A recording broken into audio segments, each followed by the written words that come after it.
Q&A session with Sandeep Maheshwari at Mumbai. Sandeep sir की इस video से मैंने जो जो सीखा उन चीज़ों को शॉर्ट टाइम में याद दिलाने की मकसद से मैं ये वीडियो शेयर कर रहा हूँ। तो शुरू करते हैं। पहली सवाल, पूरे दिन हाईली एनर्जेटिक कैसे रहे। हम पूरे दिन अपने बॉडी के लिए तो बहुत कुछ करते रहते हैं, लेकिन अपने माइंड के लिए हम क्या करते हैं, जबकि माइंड ही इस बॉडी को चलाती है। माइंड की ही एनर्जी इस बॉडी की एनर्जी है। तो पूरे दिन हाईली एनर्जेटिक रहने के लिए हमें अपनी बॉडी के साथ साथ अपने माइंड पे भी ध्यान देना होगा। बॉडी के ऊपर कैसे ध्यान देना है वो हम सबको पता है, एक्सरसाइज करना है या योगा करना है।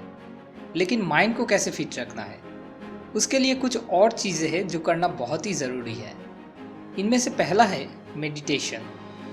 दिन में चाहे 5 मिनट ही क्यों ना हो, लेकिन डेली मेडिटेशन करना चाहिए, जिससे कि मन शांत रहे। अब दूसरा है कुछ ना कुछ अच्छा पढ़ना। अच्छे का मतलब न्यूज़पेपर पढ़ना या टीवी पे महाभारत देखना नहीं। कोई अच्छी सी बुक पढ़ना, या अगर बुक्स पढ़ना पसंद नहीं तो किसी अच्छी सी बुक की ऑडियो बुक सुनना।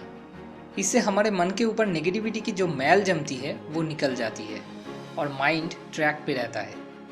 रोज़ रात को सोने से पहले अगर आप 30 मिनट भी कोई एक अच्छी सी बुक पढ़ोगे तो ये गारंटीड है 1 महीने के अंदर आप अपनी थिंकिंग प्रोसेस में एक बहुत ही बड़ा पॉजिटिव चेंज नोटिस कर पाओगे।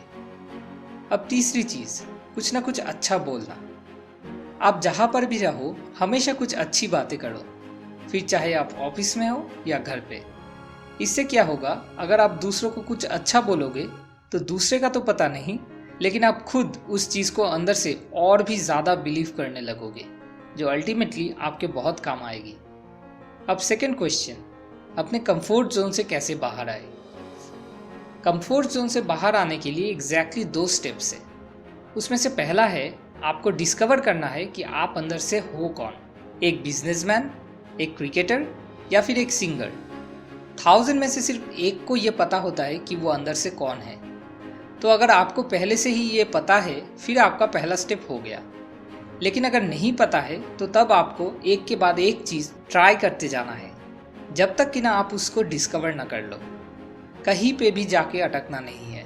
बैठ के सिर्फ सोचने से ये चीज़ कभी पता नहीं चलेगा। आपको अलग अलग चीज़ें ट्राई करते रहना पड़ेगा, तभी जाके एक दिन अंदर से आएगा कि हाँ भाई, मैं तो इसीलिए बना हूँ। अब डिस्कवर करने के बाद दूसरा स्टेप आता है नॉलेज और एक्सपीरियंस गेन करना। जितना आप इन चीज़ों को गेन करते चले जाओगे उतना ही उस चीज़ में आपका बिलीफ स्ट्रांग होता चला जाएगा। क्योंकि यार ये जो बिलीव्स है वो कभी थॉट्स से या बातों से नहीं बनते, वो हमेशा कोई ना कोई एक्सपीरियंस की वजह से बनते हैं। अब जैसे जैसे आपका बिलीफ स्ट्रांग होता चला जाएगा, अपने आप ही आप कंफर्ट जोन से बाहर चले आओगे। क्योंकि बिलीफ स्ट्रांग होने के साथ साथ आपका एंथुसियाज्म बढ़ेगा, एक्साइटमेंट बढ़ेगा, जो आपको खुद खींच के कंफर्ट जोन से बाहर लेके चली आएगी। और उसके बाद आपको उस काम में छोटे छोटे स्टेप्स लेना होगा, जिससे कि पॉजिटिव रिजल्ट्स मिलते रहे और वो एक्साइटमेंट बना रहे। कभी ना कभी तो कंफर्ट जोन को छोड़ना ही पड़ेगा अगर आपको आगे जाना है, और वो डिसीजन आपको ही लेना है जब आपके अंदर से वो चीज़ आए। अब आखिरी सवाल, लाइफ में हमेशा पॉजिटिव कैसे रहे। हम सबकी लाइफ में एक बहुत ही बड़ी प्रॉब्लम है कि हम पूरे टाइम पॉजिटिव नहीं रह पाते, जो कि होना बिल्कुल ही नॉर्मल है। चारों तरफ नेगेटिविटी भरी पड़ी हुई है, तो ऐसे में पॉजिटिव रहना तो मुश्किल है। अरे ना भाई, आसान है। आपने आज ब्रेकफास्ट कर लिया, इसका मतलब क्या आपको और कभी भी ब्रेकफास्ट करने की ज़रूरत नहीं? कल, परसों, कभी नहीं। ठीक ऐसे ही आज आपने कुछ अच्छा पढ़ लिया या कुछ अच्छा सुन लिया, आपके अंदर पॉजिटिविटी बढ़ गई, तो क्या वो हमेशा बनी रहेगी? नहीं, ख़त्म तो होगी ही। तो आपको क्या करना है, फिर से उसको सिर्फ रिफिल करवाना है। मतलब जब भी लाइफ में नेगेटिविटी बहुत बढ़ जाए तो आराम से एक दिन का ब्रेक लो और किसी शांत जगह पर जाके पूरे दिन कुछ अच्छा पढ़ने लग जाओ। आप बस इतना सा करोगे, वापस माइंड ट्रैक पे आ जाएगा। सारे नेगेटिविटी ख़त्म, वापस से काम शुरू।